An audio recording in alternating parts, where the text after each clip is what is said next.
Bon allez, j'allume qui les amis dans ce débrief parce que là, Girona-Real Madrid, je viens d'assister à un match de merde, d'une équipe de merde, avec une défense de merde, un arbitre de merde. J'ai annulé un stream, du moins j'ai écourté un stream pour mater ce match pour vous faire un débrief. Je savais qu'avec les absents, que globalement le Real Madrid s'en tape rien de la Liga, mais si c'est pour mater une équipe et un match de merde comme ça, mais les gars, je m'abstiens la prochaine fois. Donc là aujourd'hui le débrief, il va être court, simple et efficace. Je vais mettre des balles réelles à tout le monde. Donc on va commencer petit à petit par l'arbitrage, quelque chose en tout cas qui est un facteur de base externe à notre équipe. Comme ça au moins tout le monde sera content, on parlera de l'arbitrage comme ça, c'est terminé pour après. L'arbitrage, parlons-en. Sur l'ensemble des demi-temps, la première mi-temps était catastrophique. C'est une des pires gestions d'un match que j'ai vu de ma vie. Le mec ne savait plus qu'en siffler, il sifflait jamais, il attend que les mecs se fassent tordre les chevilles, se prennent des prises de catch, etc. pour mettre des jaunes ou simplement siffler une faute. C'était catastrophique, frérot. Et on n'était même pas dans un match à fort enjeu. On jouait pas un match pour un titre, on jouait pas un match pour une relégation, on jouait pas un match pour un maintien, pas pour une coupe d'Europe, pas pour je ne sais quoi. Là, c'était un match sans enjeu où t'as le Real qui s'en battait les reins, où ça joue plus le titre, où l'autre ils sont sauvés depuis longtemps, quasiment. Mais qu'est-ce que c'est que ça? Un arbitre aussi nul? Mais ça doit pas exister, mon ref. L'arbitre n'explique pas plus de 60%, 50% de la défaite, parce que c'est que le Real Madrid quasiment qui a perdu ce match-là. Mais l'arbitrage a été catastrophique. Quand tu penses que les arbitres espagnols sont les mieux payés du monde, mais c'est une catastrophe, c'est une honte en fait. C'est un niveau mais exécrable, exécrable. Le mec était dans la pire gestion. Sur Vinicius, il était là, il savait même plus quand est-ce qu'il fallait siffler ou pas du tout. Il était hyper laxiste, il attendait qu'un mec chez nous se fasse casser une cheville face à ces catcheurs de Girona, qui faisaient plein de fautes, et poussettes, et petits machins. Oh, Kroos qui prend un tac par derrière, ça siffle pas, on laisse l'avantage, puis finalement il laisse pas l'avantage, puis il siffle. Oh, il était perdu le mec. Il était perdu. On prenait des fautes et des taquets dans tous les sens, et c'est Vinicius qui prend un jaune avant les mecs de Girona. Vinicius qui prend un jaune parce qu'il parle trop, qui s'énerve, et d'ailleurs ce petit con, au bout d'un moment, faut vraiment qu'il s'arrête au bout d'un moment d'ouvrir sa grande bouche sur le terrain. Ok, tu prends des provocations, tu prends des coups, mais si tu parles, ça sert à rien. Si l'arbitre ne siffle pas, ne t'énerve pas, même si c'est chiant. Parce qu'un jour, il va prendre un rouge en Ligue des Champions ou dans un match important où il sera suspendu pour des matchs importants, on va l'avoir dans le cul. Donc là, il faut qu'il arrête et qu'il ferme sa gueule. Terminé. L'arbitre pour toujours, on continue sur lui. Sur le premier but de Castellanos et le premier but globalement de Girona, qui est magnifique dans la construction, il n'y a rien à dire. Avant ce but-là, il y a faute sur Vinicius, qui récupère une magnifique transversale, petit contrôle, il avance, sombrero, du moins le coup du soleil par-dessus la tête, il passe magnifiquement, on lui touche la jambe, il tombe, l'arbitre il dit que c'est simulation, etc. Contact léger, frérot, il y a contact, avant la surface, il y a coup franc pour nous, il n'y a pas coup franc pour nous, attaque de Girona, but. Et ça, c'est un petit peu ce qu'on a subi quasiment toute la saison. Donc je suis même pas... Franchement, à l'extérieur, le Real Madrid, je suis même pas étonné que ça se passe comme ça, tu vois. L'arbitre, il a donné la couleur, de toute façon, tout au long de la première mi-temps et avant même cette action. Il a montré la couleur. Tu peux te faire pousser, tacler, casser les chevilles, tout ce que tu veux. Il sifflera pas. Il était parti pour pas siffler ce soir. Il laissait jouer. Nous, tu faisais une petite faute. Il sifflait derrière. Tu comprends pas. Tu comprends pas. L'arbitre a été bien meilleur en deuxième mi-temps, mais le mal était déjà fait parce que les joueurs du Real Madrid étaient déjà conditionnés à un arbitre qui ne va pas siffler, un arbitre qui va pas laisser place à la moindre, en tout cas, occasion possible, à ce niveau-là. Mais l'arbitrage, franchement, frère, dans la gestion du temps, du rythme du match, les fautes qui s'arrêtent pas, les machins, oh, c'était infernal. Infernal. Et je veux plus avoir des arbitres comme ça, mais peu importe quel match, qui est de l'enjeu ou pas, c'est catastrophique. Maintenant, passons à l'effectif, parce que ça sert à rien de passer parler de ça pendant 3 heures. On s'est déjà fait voler du coup sur le premier but, mais du coup ça a lancé le match. Mais Castellanos, côté Girona, le mec a 24 ans, il joue depuis 2018 à New York City FC, en MLS, il est prêté à Girona depuis 2022, parce que du coup c'est les clubs du groupe de City, tout ça. Et le mec nous cale 4 buts.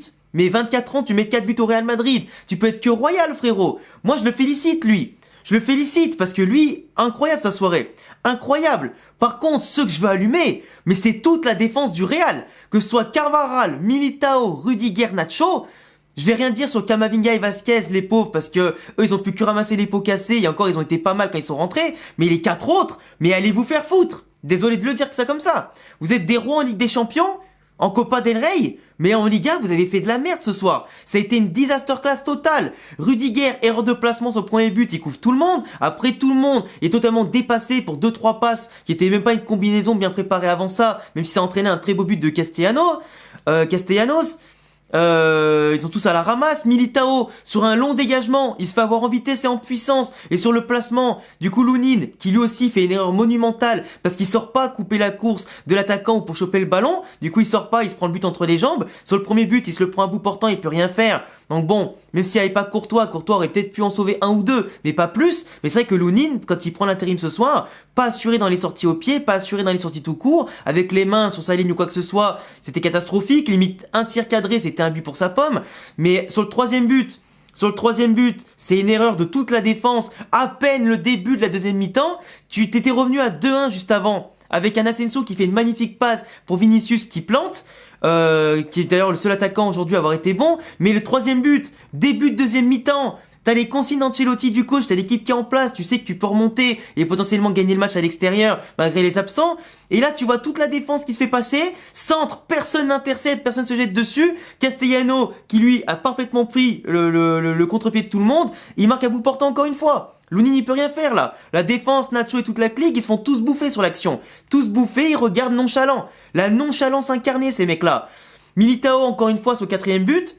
Centre, il y va pas, il se fait bouffer au duel de la tête. But, Lunin aurait pu sortir, pourquoi pas, pour intervenir. Mais Militao qui saute même pas, qui fait même pas un effort. Ben ouais, encore une fois un but à bout portant. Donc Lunin fautif sur quelques buts parce qu'il sort pas assez, qu'il était pas serein. Toute la défense qui l'abandonne littéralement, mal placée, pas au duel, nonchalant, des passes ratées, on leur offre des corners, on leur offre des touches, on fait des fautes faciles, des fautes bêtes, c'est... Toute la défense aujourd'hui était nulle à chier. Toute la défense. Et elle a saccagé tout le travail du milieu de terrain et de l'attaque, qui faisait pourtant une excellente première mi-temps. 85% de possession de balle. Beaucoup de frappes, même si c'était pas des frappes ultra dangereuses la plupart du temps, et qu'on a joué de manière un peu stérile, mais on dominait les débats, on avait le ballon, et eux ils ont marqué 2 buts sur 2 frappes. C'est quand même pas normal. Après, ils ont eu d'autres occasions à planter le troisième et quatrième but. Mais leurs 2 premiers tirs, 2 premiers buts. C'est quand même un truc de fou. Ces genres de matchs, en général, c'est un script FIFA, ces matchs-là. Contre une équipe faible. Moi, j'avais dit que, en l'absence de certains joueurs, forcément, il y allait avoir un peu moins de football. Mais finalement, quand tu regardes la composition, Camavinga de base et Rodrigo annoncé forfait, finalement, ils sont présents. T'as les joueurs de base, t'avais Modric, Valverde, Kroos, Rodrigo, Vinicius, Rudiger, Militao, t'avais toute la défense, à part là-bas. Mais frère, t'avais quasiment tout le monde, il manquait que Benzema en fait, aujourd'hui. Donc me parlez pas d'absent en fait, il y avait que Benzema qui était pas là. Et Courtois, c'est tout. Et contre Girona, que ce soit à l'extérieur ou à domicile, t'es censé gagner. En plus au match aller, on fait 1-1 parce qu'il y a eu un penalty volé contre nous, avec Asensio qui tape du torse, puis la main, etc. Mais là frère, non, c'est trop, je suis désolé. Ce genre de match, c'est de la merde. Pourtant on était bien dedans, on arrivait bien, mais la défense a fait écrouler le château de cartes. En un souffle, on perdait les duels, on était dépassé partout. Et j'imagine pas contre City, parce que certains me disent oui mais c'est la Liga, c'est pas la Ligue des Champions, etc. Ce sera pas pareil. On sait que le Real c'est pas pareil, Ligue des Champions ou Liga. Mais si, en attendant la Copa del Rey en finale, contre Osasuna qui en ce moment est en pleine bourre par exemple, ou contre City en ce moment qui est en pleine bourre en Ligue des Champions, si entre temps toi, tu fais de la merde à tous les matchs de Liga qui arrivent pour t'échauffer, prendre du rythme, prendre de la confiance, faire tourner l'effectif et éviter la fatigue, si tes joueurs jouent ultra laxistes, nonchalants, et pour éviter de se faire mal et se blesser avant les grosses échéances, frère, au bout d'un moment, tu vas plus avoir la même confiance, tu vas plus avoir la même étincelle, tu seras plus à fond parce que t'as pas joué à fond, tu t'es pas préparé à fond. Et c'est ça le problème. Contre City qui joue à fond tout le temps, Osasuna qui joue à fond tout le temps, eux ils vont te rentrer dans l'art en demi-finale et en finale, ils vont te casser les fesses. Donc moi l'attitude elle est pas bonne, techniquement on n'était pas bon, défensivement on n'était pas bon, offensivement on a mis que 2 buts, c'est pas normal de prendre 4 buts et d'en marquer que 2, quand t'as eu 1000 fois plus de frappes. Vinicius c'est le seul poison, Rodrigo il a été quasiment invisible et inexistant, Asensio il a fait la passe D au premier but mais après pas ouf. Valverde, Modric, Kroos, ils ont rien pesé tout leur poids. Quand on était en contrôle gestion, ça allait, mais après quand il fallait chercher le score, il n'y avait plus personne. Donc tu vois bien que aujourd'hui, cette nonchalance est plus un poison pour le Real qu'autre chose. Tu lâches la Liga, mais ça j'en ai rien à foutre. Au moins gagne pour ton ego. Va chercher le nul ou la victoire pour ton ego. Putain, le de salir les cuissons, 4 buts contre une équipe, une des 3e équipes de Catalogne, frère. Ça rend fou. En plus, on prend un quadruplé contre un mec de 24 ans qui joue en MLS. Haaland, là, il est en train de rigoler. Il est en train de se dire, putain, mais moi, je vais en marquer 9 à la mi-temps, frère. Heureusement, on espère que Rudiger Militao s'engageront plus physiquement contre City et tout, hein. Ou qu'Alaba, quand il va revenir, il va remettre de l'ordre en défense, parce que là, c'était cataclysmique.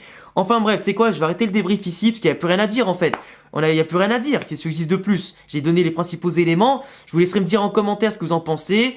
Abonnez-vous, cochez la cloche, mes raisons en description. On se retrouve bientôt, bien sûr, pour de prochaines vidéos, mais ce genre de match-là, je peux plus me les voir. À bientôt, les amis. Ciao, ciao.